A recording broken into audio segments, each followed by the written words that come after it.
Shalom, shalom frères et sœurs en Christ et bienvenue à la Rhapsodie. Aujourd'hui, vendredi 13 octobre 2023, Rhapsodie écrite par le pasteur Chris Oyakilome et la lecture vous est offerte par les vérités de l'Évangile. Alléluia. Le thème d'aujourd'hui est « Chassez-les ». Et le verset est pris de Matthieu 4, verset 10 qui nous dit « Sors d'ici Satan », lui dit Jésus, car les Écritures disent « Vous devez adorer le Seigneur votre Dieu, ne servez que lui. » Alléluia. Le pasteur Christ dit, quand le Seigneur Jésus a rendu ministère à différentes personnes à l'époque de la Bible, il a chassé beaucoup de démons. Nous montrons que les démons sont responsables de la plupart des afflictions dont souffrent les gens. Et dans Marc 7, verset 17, il a énuméré plusieurs signes pour identifier ceux qui croient. Et le tout premier des signes est qu'ils chasseront les démons. Mais pendant ces 40 jours dans le désert, il nous a donné un aperçu de la manière de traiter avec Satan et les démons.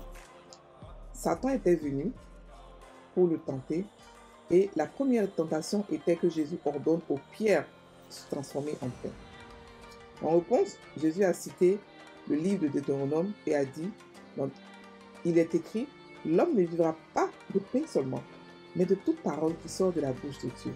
Et cela de Matthieu 4,4. Pour la deuxième fois, la Bible dit, le diable le transporta dans la ville sainte et le plaça sur le haut du temple. Jette-toi en bas. On peut le lire dans Matthieu 4, versets 5 à 6. Encore une fois, Jésus répondit et dit, il est aussi écrit, tu ne tomberas point le Seigneur ton Dieu. Matthieu 4, verset 7. Puis vint la dernière tentation. Sur une haute montagne, Satan lui montra tous les royaumes du monde en un instant, les offrant à Jésus s'il se prosternait et l'adorait. Jésus a dit, sors d'ici Satan. Et le mot principal en hébreu pour sors d'ici signifie désintègre, disparaît. C'est ça chasser le diable. Dans ces trois tentations, Jésus était cohérent en rappelant à Satan qu'il est écrit. Et après l'avoir clairement précisé, il a dit, sors d'ici. C'est la façon de traiter avec Satan. Vous le chassez ou le coupez de votre maison, de votre corps, de votre ville et de votre nation, etc. Si c'est votre enfant et qu'il ou elle est dans l'âge où vous êtes encore au contrôle de ce qu'ils font, vous dites, diable, c'est mon enfant. Enlève tes mains de mon enfant. Sors d'ici. Il doit obéir parce que vous exercez votre autorité en Christ. Vous avez le droit légal, la procuration d'utiliser le nom de Jésus et de subjuguer Satan et ses démons. Chassez-les. Dieu soit loué. Alléluia. Fin de la rhapsodie. Alors, j'ai tenu à faire cette rhapsodie aujourd'hui à cause de l'importance du thème. Parce que beaucoup de chrétiens savent qu'il y a Satan, et beaucoup de chrétiens ont du mal à le chasser parce qu'ils ne comprennent pas, ils n'ont pas la conscience de leur autorité en Christ. Ici, on nous parle de deux choses. Notre autorité en Christ, de comment chasser le diable, et ensuite de comment Jésus lui-même a chassé le diable. Alors, avant de commencer son ministère, Jésus a été confronté à Satan. Dieu l'a envoyé jeûner 40 jours et il a dû affronter Satan. Pourquoi? Parce que Satan était l'ennemi principal que Jésus allait affronter tous les jours. Et Jésus allait devoir affronter. Donc il fallait que Jésus apprenne comment chasser le diable. Il fallait que Jésus apprenne qui était son adversaire. Il fallait que Jésus comprenne la stratégie pour pouvoir le chasser, le faire disparaître définitivement. Donc il fallait qu'il affronte. On ne peut pas affronter quelqu'un qu'on ne connaît pas. Donc il fallait qu'il le connaisse, il fallait qu'il voie comment est-ce qu'il marche, il fallait qu'il voie tous ces trucs, toutes ces ruses. Donc il a dû l'affronter de fond. Et vous voyez que Satan n'affronte pas de fond, mais ici c'était comme si c'était un rendez-vous arrangé pour qu'il puisse affronter Satan et comprendre ce qui fait chasser Satan. Donc on voit que deux fois, Jésus a parlé, Satan n'est pas parti. Il a résisté. Pourquoi? Parce que Jésus était en train de parler la parole écrite, sans le rhéma. Il parlait les paroles sans comprendre. Donc ça veut dire que, et après la dernière fois, quand il a parlé, il a dit, il est écrit la troisième fois, il a dit, sors d'ici. Quand tu regardes d'autres versions, on va te dire, il est dit. Ça veut dire qu'il a compris maintenant le rhéma. Il a pris, au lieu de la parole écrite, il a pris le rhéma et il a chassé Satan. Et lorsqu'il a chassé, il est parti. Il est parti. D'abord, il a eu le rhéma, ensuite il a maintenant exercé son autorité et l'a chassé.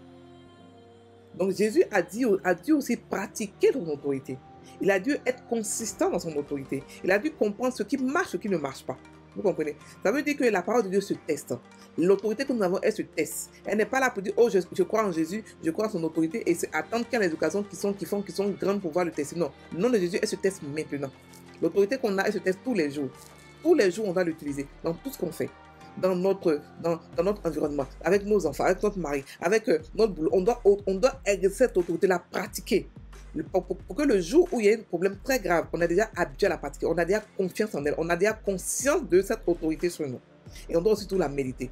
C'est la méditation qui nous donne la conscience de cette autorité-là. Lorsqu'on la médite et on la pratique, elle devient plus facile. Quand il y a des situations très difficiles, l'autorité automatiquement chasse, automatiquement vient. Vous voyez que Satan n'a pas réfléchi, il est parti. Pourquoi? Parce que l'autorité, là, le force à vouloir capituler, à faire ce que l'autorité dit. Il n'a pas eu le choix. Il n'a pas à discuter. Il n'a pas eu le choix. Lorsqu'il a compris que Jésus savait qui il était, il est parti. Parce qu'il était venu pour tester pour voir, est-ce que c'est celui-là dont on parle, qui est le fils de Dieu? Est-ce qu'il est vraiment? Donc il est venu le tester pour voir, si tu es vraiment le fils de Dieu, fais cela. Comme si c'était lui qui donnait les ordres à Jésus. Non, Jésus lui a montré que je ne suis pas Adam. Je ne suis pas Adam. Tu n'as pas venu me manipuler comme tu as manipulé Adam. Moi, je sais qui je suis. Je sais aussi qu'est-ce qui peut te faire fuir. Adam ne te connaissait pas. Adam ne savait pas que tu existais. Mais moi, je te connais parce que je viens du Père. Donc, tu ne peux pas me mentir, me blaguer avec tes ruses bizarres, inutiles, qui sont périmées. Non. Voici ce que tu fais chasser. Donc, il a pris son autorité, il a exercé et Satan est parti. Donc, il nous a montré ici comment chasser le diable. Pas en répétant les paroles inutiles, mais en répétant des paroles qui sont remplies de rima. Si vous remarquez, il a dit 2 fois et Satan n'est pas parti. Parce qu'il a parlé, il a dit quoi? Il a dit la parole. Là, Satan connaît toute la Bible par cœur. Pour ceux qui croient que Satan... Non. Mais il ne connaît pas par contre le rima qui est derrière. Il ne connaît pas par contre la révélation que Dieu donne derrière chaque mot. Il ne connaît pas. Donc quand tu penses au rima là et que tu le chasses, il ne peut que capituler. Il n'a pas le choix. Il n'a pas le choix.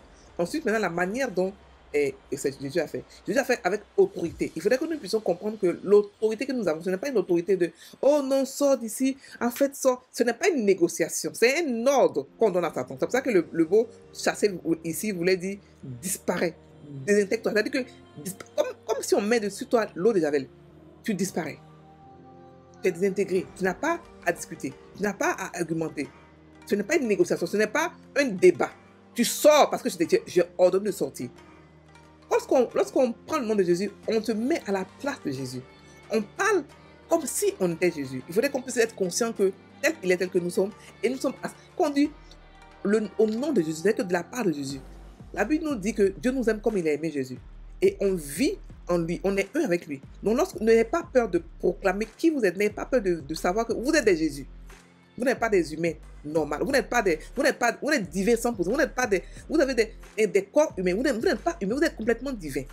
Donc quand vous parlez de la part de Jésus, vous prenez ses choses, vous prenez sa place et vous parlez. Et le diable ne peut pas capituler. Il ne peut pas ne pas capituler. Il ne peut pas vous ne croyez pas qu'il vous respecte. Non, ce n'est pas le respect. Il n'a pas le choix.